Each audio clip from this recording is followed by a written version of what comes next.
Hello class, this is Jasmine. Today I'll be talking to you about how I think powerful interactions happen within the classroom. Enjoy! So the 5 critical points I'll be touching on is being in the present, listening, asking questions, scaffolding, and building relationships.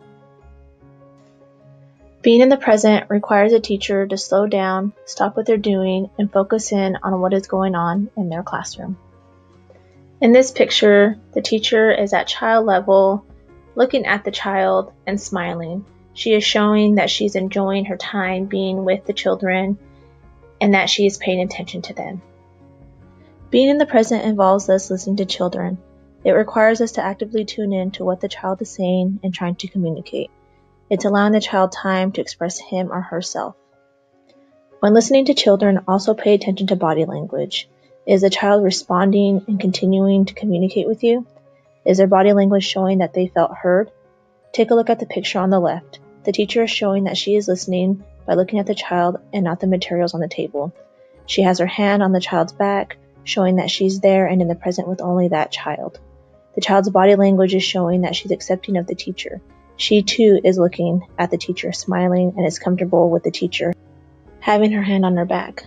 Now look at the baby on the right. He has no clue what's going on. He's in his own world. His blank gaze shows that he does not understand you and you do not understand him. So remember, to actively listen, we must tune into body language as well. We want to listen to children so they can communicate with us, but we also want to extend children's learning to deepen their understanding about those things they are interested in. So how is this done? We need to be in the present, tune in and listen to what children are saying, but we also need to ask questions. What are children in our care curious about? To intentionally ask questions, we must pause and pay attention to what the child is doing, being in the present. Think about the types of questions you can ask the child to extend their learning. Then, ask the question.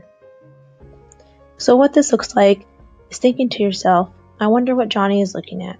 Is he looking at the butterfly or the flower? He has a magnifying glass in his hand and he's looking through it. I would then ask Johnny, hey Johnny, I noticed you're holding the magnifying glass and looking through it.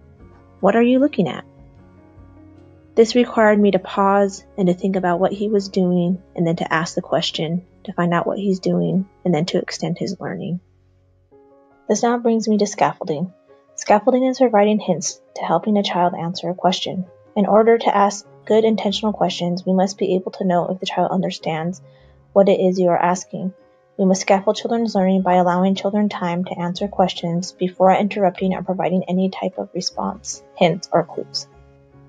In this picture, a child has wrote some letters on her paper.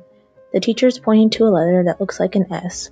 What scaffolding would look like in this picture is saying, hey Erica, I noticed you wrote some letters on your paper, while pointing to the S-like letter. I would then say, what letter is this? I would pause and wait for the child to respond. If the child does not know or says another letter, I would then provide a hint such as, it makes the S sound.